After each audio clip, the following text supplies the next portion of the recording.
Hey, Clint here, Crimson Landscape. I'm here to talk about your front landscape design. Alrighty.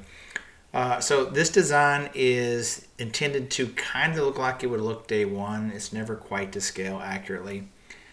So it's not the plants at full size. I space these plants out to give them some room to grow.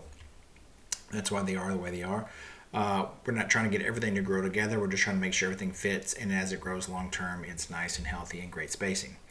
Alrighty, so left the trees like you asked right there. Then I did daylilies on the corner. These are gold daylilies, one of my favorites. They bring in honeybees.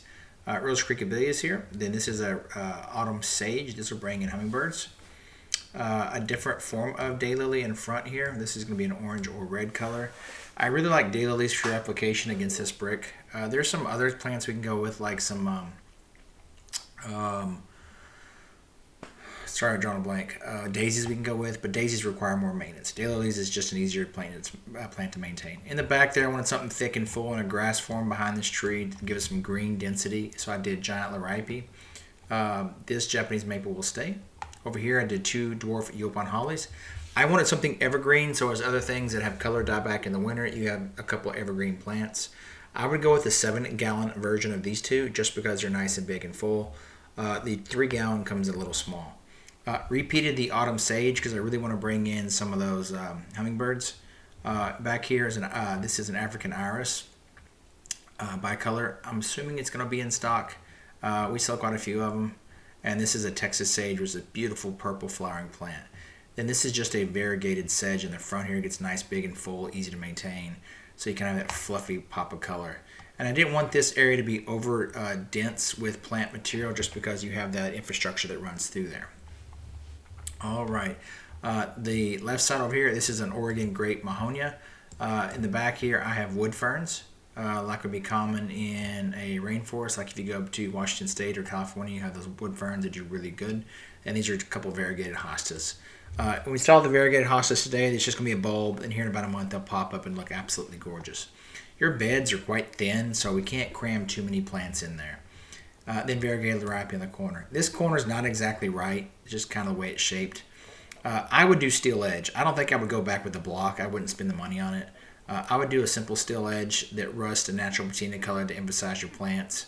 The only reason is the block is a little bit taller. The steel edge is probably going to do a little bit better of allowing water to flow out. And steel edge will make sure your mulch is not too thick.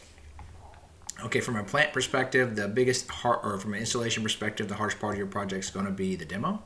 The plant prep and install is going to be easy, not too much to it. Let me take you over to night and let you see what it looks like at night. So there's the lights. If we go with the lights.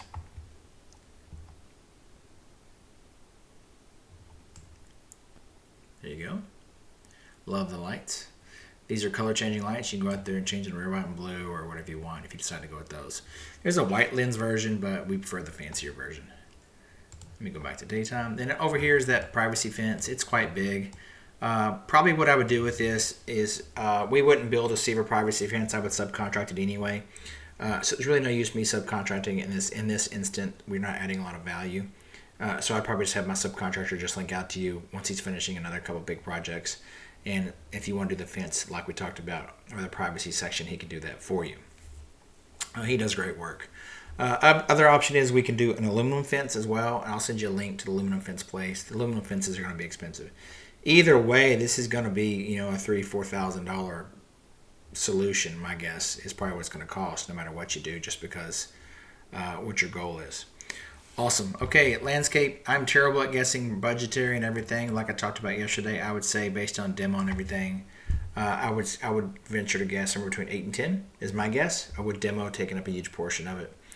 Let me send this over to you, and if you have any questions, just let us know. Thank you. Take care.